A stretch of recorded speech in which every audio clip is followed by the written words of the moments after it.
हिंदू राष्ट्र आहे, हे तुमच्या अप्पांचा पाकिस्तान नहीं है।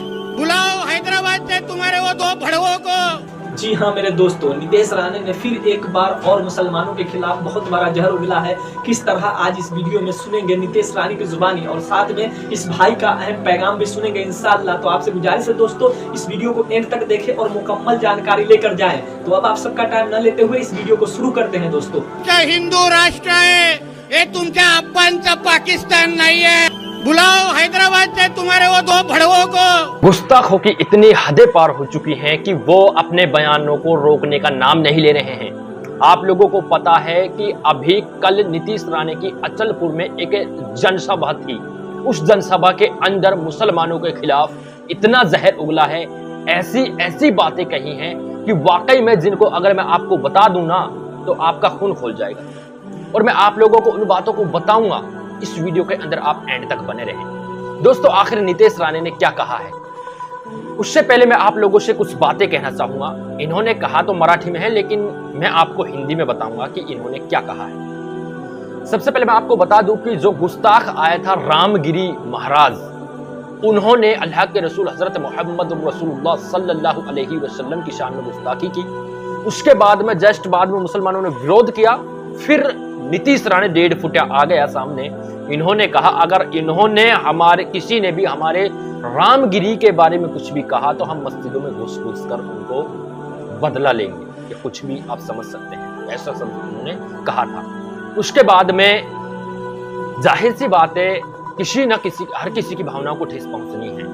उसके बाद में मुसलमानों ने प्रदर्शन किया और अल्हम्दुलिल्लाह इम्तियाज जलील साहब के कहने पर लाखों मुसलमान औरंगाबाद से मुंबई पहुंचे और कलेक्टर और कमिश्नर साहब को ज्ञापन सौंपा। बात यहां पर पूरी तरह से खत्म हो जाती है कि आखिर उनको ज्ञापन सौंप दिया। कुछ दिन का समय महाराष्ट्र की जो कि मुंबई के जो कलेक्टर थे उन्होंने मांगा है कि सीएम बहुत जल्द इन पर कुछ कार्रवाई करेंगे, और यही कहा था अगर कार्रवाई नहीं होती है तो हम कुछ ना कुछ इनका आगे चलकर बहुत कुछ करने वाले हैं। तो दोस्तों, बात यहां पर खत्म हो जाती है। लेकिन अब फिर से नीतीश राणे का एक अचलपुर में परतवाड़ा अचलपुर में एक जनसभा थी। उस जनसभा के अंदर वो आए और क्या कहा है सबसे पहले आप इसे सुने। उसके बाद में मैं आप लोगों को सारा कुछ इसके बारे में बताऊंगा। पहले आप इस वीडियो को सुन ले कि आखिर इन्होंने कहा क्या है। क्या हम नीतीश राणे को अचलपुर आने देंगे नहीं, परतवाड़ा में सभा लेने देंगे नहीं। तर जिथे जिथे तुम्ही उभे असाल, ज्या ज्या मस्जिदीतून मला ऐकत असाल,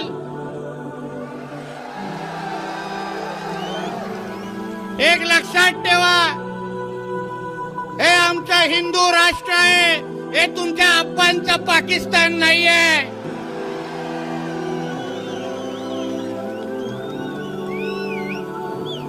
हिंदू समाज को फ्लावर समझा है क्या? हमारा हिंदू समाज फायर है, फायर।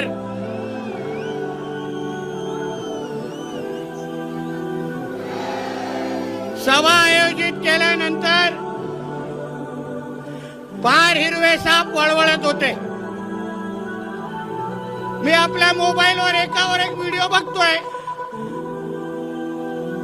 मस्जिदीतून फतवे काय निघतायत, एक दुसऱ्याला मांडीला मांडी लावून बसून धमक्या काय देतायत। कुठे गेले ते 15 मिनिट वाले? बुलाओ हैदराबाद से तुम्हारे वो दो भड़वों को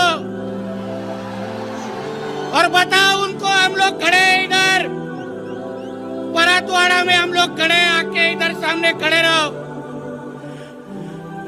15 मिनिटं तर तू फार मागितलं रे, 5 मिनिटं दे, उरले सुरले सगळे संपून टाकू आम्ही।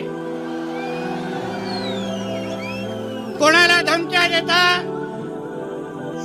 कोणाला आव्हान देता? अरे देवानी भीती नावाचं बटनच टाकायचं विसरलेलं आहे। काय फरक पडत नाही, काय फरक पडत नाही।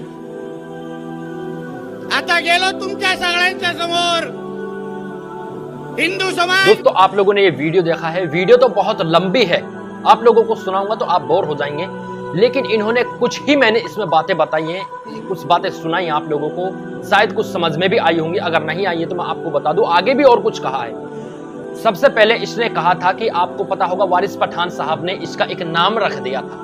क्या नाम रखा था आप लोगों को पता ही है, लेकिन एक फेमस नाम इसका रखा था डेढ़ फुटे। डेढ़ फुटे नाम रखने पर भाई इसको मिर्ची लग गई। मिर्ची भी इसको ऐसी लगी कि इसने क्या कहा है, देखिए सबसे पहले तो मेरा नाम ये नहीं है, मेरा नाम है आमदार नीतीश राणे, मुझसे आमदार नीतीश राणे कहकर कहो। इसको भाई आमदार नीतीश राणे कहेंगे। चलिए आगे इसने फिर क्या कहा है कि अगर मुसलमान कुछ भी कहता है, कुछ भी हिंदुओं के खिलाफ बोलता है, जाहिर सी बात है, पहली बात तो मुसलमान हिंदुओं के खिलाफ अपने भाई मानते हैं, उनके खिलाफ कुछ बोलता ही नहीं है, हिंदू हमारे भाई हैं। और हिंदू कुछ ऐसे लोग, कुछ ऐसे हैं जैसा कि ये नीतीश राणा, ऐसे ही हिंदुओं को भड़काने की कोशिश करते हैं, बातें करते हैं, हालांकि हिंदू भाई बहुत अच्छे हैं। चलिए, लेकिन इसने क्या कहा नीतीश राणे ने कि ये तुम्हारे अब्बू का पाकिस्तान नहीं है, जिन पर तुम नारेबाजी लगा रहे हो, जिन पर नारे लगा रहे हो, सड़कों पर रैलियां निकाल रहे हो, ये तुम्हारे अब्बू का पाकिस्तान नहीं, ये हिंदू राष्ट्र है, ये देश है हिंदू राष्ट्र, इसमें ऐसा नहीं चलेगा। अगर कोई भी ऐसा चलाएगा, ऐसे कहेगा, ऐसे लैंग्वेज का इस्तेमाल करेगा, कुछ भी बातें करेगा, तो उसको हम यहां से बाहर भगा देंगे और बाहर भगाने का काम करेंगे। इस तरह की भाषाओं का इस्तेमाल इसने कहा है। और दोस्तों यही नहीं, यहां तक कि इन्होंने कहा है कि इन जिहादियों को हम यहां से बाहर भगा कर रहेंगे। आखिरकार और भी बहुत सारी इन्होंने बातें कही हैं। और ओवैसी, असदुद्दीन ओवैसी और अकबरुद्दीन ओवैसी साहब के बारे में इन्होंने कहा है कि लाओ उन दो लोगों को, दो भड़ुओं को, उनको हम देखेंगे। जो अकबरुद्दीन ओवैसी का आपको पता होगा 15 मिनट का एक जो कि रील्स वायरल हुई थी सोशल मीडिया पर, बहुत तेजी के साथ में वायरल हुई थी पूरे भारत के अंदर, कि 15 मिनट पुलिस को हटा दो। उन्होंने भी कुछ बयान को लेकर ही, कुछ बातों को लेकर ही इस 15 मिनट का यूज किया था कि 15 मिनट के लिए तो फोर्स को हटा दो, उसके बाद में बता देंगे। लेकिन अब इतने पुराने भाषण को, जो उस कार्रवाई भी हो चुकी है, सारा कुछ खत्म हो चुका है, लेकिन इतने पुराने उस शब्दों को निकालकर ये नीतीश राणे, ये गुटका, ये बोल रहा है कि लाओ तुम्हारे उन दो भड़ुओं को, हम परतवाड़ा में खड़े हुए हैं, अचलपुर में, वो हमारा क्या कर लेंगे। इस तरह की भाषा का इन्होंने इस्तेमाल किया है, जो कि इसे ऐसी भाषा का इस्तेमाल नहीं करना चाहिए था। हालांकि मैंने आपको 2 से 3 मिनट ही भाषा का ये बताया है आप लोगों को कि जो इसने कहा है, लेकिन आप समझ सकते हैं कि आगे चलकर इन्होंने जो मुंबई रैली निकाली है मुसलमानों ने, उसके बारे में भी बहुत कुछ कहा है, बहुत कुछ कहा है, लेकिन मैं बता नहीं सकता। मेरे दोस्तों, मैं आप लोगों से कहना चाहूंगा कि जो सरकार को ज्ञापन सौंपा है, इनको कोई फिक्र ही, इनको कोई 1% इनके दिमाग में ये नहीं है कि मुसलमानों ने भी कोई ज्ञापन सौंपा है सरकार को और सरकार भी कुछ कार्रवाई हम पर करेगी, लेकिन कर ही नहीं रही है और करेगी भी नहीं। मुझे तो ये लगता है जिस तरह से मुसलमानों ने ज्ञापन सौंपा है, इस तरह की बातें कही हैं, लेकिन मुझे लगता है कि इन पर कोई कार्रवाई नहीं होगी। अगर नहीं हुई तो मुसलमान फिर अपनी तरफ से कुछ ना कुछ करेंगे, अपना जलवा दिखाएंगे, क्योंकि ये ओवैसी साहब ने भी कहा दिया, बैरिस्टर साहब ने भी कह दिया है कि मैं खुद भी उस रैली के अंदर जाऊंगा, आजाद मैदान के अंदर, और हम सब कुछ करेंगे। लेकिन दोस्तों, ये जो नीतीश राणे का ये नया बयान आया है, वाकई में ऐसे बयान इनको नहीं देने चाहिए जो हिंदू मुस्लिम की एकता को खत्म करने की कोशिश कर रहे हों, जो संविधान के खिलाफ हो, जो देश के खिलाफ हो, देश के नागरिकों के खिलाफ हो, एक दो गुटों को भिड़ाने की कोशिशें कर रहे हों, साजिशें कर रहे हों। लेकिन मेरे दोस्तों, बस मैं आप लोगों से कहना चाहूंगा कि ऐसे लोग बस क्या ही कह सकते हैं। आप लोग कमेंट सेक्शन में बताएं कि आप क्या कहना चाहते हैं, लेकिन हमें कानून और संविधान पर उम्मीद है कि संविधान के दायरे में रहकर जो हमने काम किया है, मुंबई चलो रैली निकाली है, उसका कुछ न कुछ तो हमें फायदा मिलेगा, देखने को मिलेगा। रामगिरी और नीतीश राणे पर कुछ ना कुछ तो कार्रवाई होगी। अगर नहीं होगी तो फिर आगे का टाइम बताएगा कि आगे क्या होगा क्या नहीं होगा। लेकिन मेरे दोस्तों, इस वीडियो के अंदर मैंने आप लोगों को यही बताने जो कि वाजिब समझा कि आप लोगों तक ये बातें पहुंचा देनी चाहिए कि ऐसे गुर्गे जो अभी तक, उन पर मतलब एक्शन लेने के लिए लाखों मुसलमान सड़कों पर उतरे, जैसी भाषा का इस्तेमाल करें उन भाषा को इस्तेमाल कर रहे हैं, उनको रोक लगवाने के लिए मुसलमान सड़कों पर उतरे, लेकिन फिर भी उतर तो चुके हैं, संविधान दे चुके हैं, लेकिन फिर भी मुसलमानों के खिलाफ ऐसी ही भाषा का इस्तेमाल करना, ये कौन से संविधान में लिखा हुआ है? ये देश की सरकार है जो कर रही है, जो बहुत गलत कर रही है, मुसलमानों के पक्ष में बिल्कुल भी नहीं है। बिल्कुल यहाँ पर पक्षपात किया जा रहा है, मुसलमानों को पूरी तरह से जमीन के यहाँ पे समझा नहीं जा रहा कुल मिला के बाद। तो मेरे दोस्तों, आप लोग क्या कहना चाहते हैं कमेंट सेक्शन में जरूर बताएं। चैनल पर पहली बार आए तो चैनल को सब्सक्राइब करके बेल आइकन